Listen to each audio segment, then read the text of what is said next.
Magandang gabi po sa inyong lahat. Nais ko lang po magpakilala. Ako po si Joel Esiacas, KKB po ng Pilar. Nagsimula po ako sa simbahan ito bilang isang outsider kung saan nasa labas lang po ako lagi tuwing nagsisimba.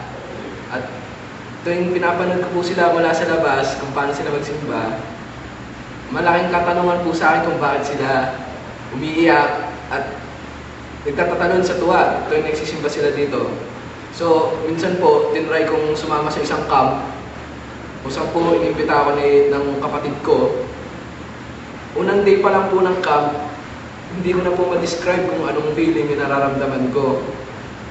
Pag po nag-pray, andun lang po ako, tinitignan ko po sila kung paano nila ginagawa yun.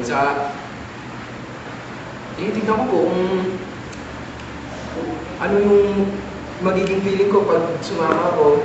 Then, nung nasa anointing of oil po kami, doon ko po naramdaman yung kakaibang feeling na hindi ko po ma-describe na parang gusto ko pang mas lumapit kay God. Pagkatapos po ng aming camp noon, hindi po ako mapakali sa bahay na parang gusto ko pa pong sambahin siya, gusto ko pa pong magpuri, gusto ko pong mapalapit pa sa kanya. Kaya po, ang ginawa ko po noon, lahat po ng activity dito sa church, pilit ko pong pinupuntahan para mas maintindihan pa po ang way ng KKB.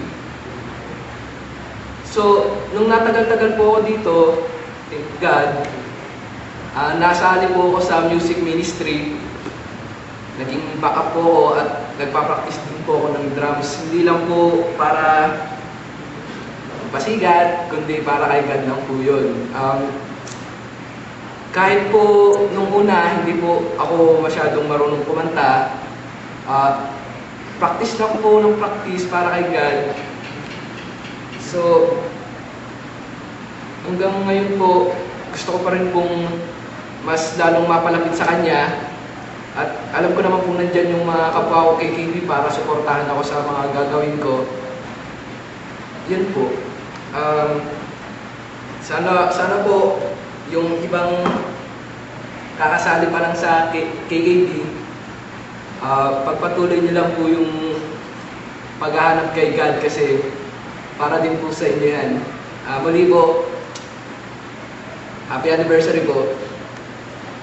God bless you all.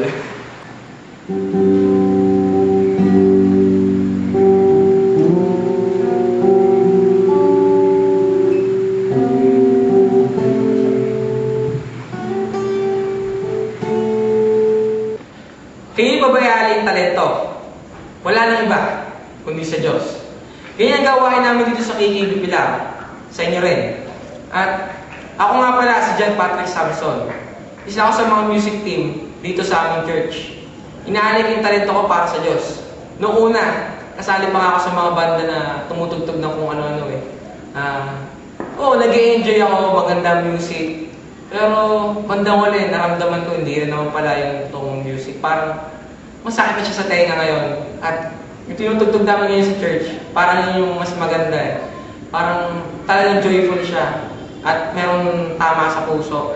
At doon na-express mo talaga yung nararamdaman mo. At hindi siya composition ng iba. At hindi siya para sa ibang tao, kundi sa Lord lang.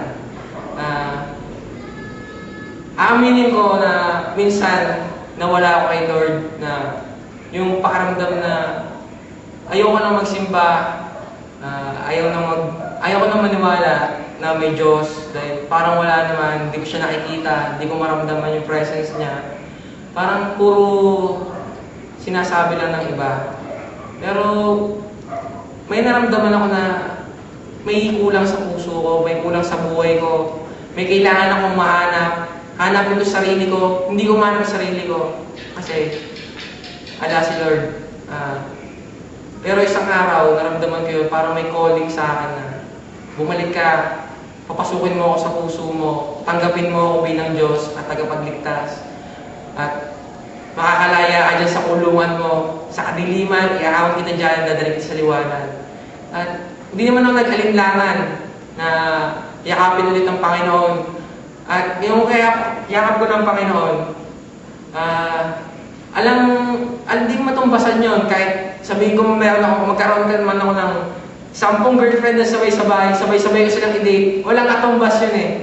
Hindi mo mararamdaman sa ibang tao. Oo, totoo yun. Hindi mo mararamdaman sa ibang tao yung nararamdaman pag-ibig sa Diyos. Kasi yung Diyos, hindi ka iiwan yan. Hindi ka iiwan. Ang tao, kahit ano din mo sa tao, makamundo yan, iiwan ka yan. Mamamatay yung tao, iwanan ka nun. Kahit sabihin mo, maling ka niya habang nabubuhay ka, pag namatay ang tao, may iwanan ka rin. Pero ang Diyos, hindi ka iiwanan ng Diyos. Totoo yun. At kayong mga kaibigan dyan na nakakilala na sa Diyos, huwag niyo tatanggalin yung apoy sa puso niyo. Panatiliin niyo yan. Pag-alabo niyo pa kung maaari. Manghahawa kayo ng ibang mga kabataan. Yung mga kaibigan niyo, ayahin niyo sila. Kasi malungkot di ba kung tayo-tayo lang may mga kaibigan magkikita sa langit. Mas maganda kung kasama natin mga mahal pa natin sa buhay na hindi pa nakakilala kay Lord. Kasama natin sila. Kailangan nila yun. At yung mga may talento, pagpatuloy nyo pa yung pagtugtog para sa Diyos. Tama yan. Kahit matigas katawan nyo, kahit boses palaka kayo, kung ano man, okay lang yun. Kasi kay Lord, lahat tayo magagaling, lahat tayo magaganda. At muli, happy anniversary and God bless you all.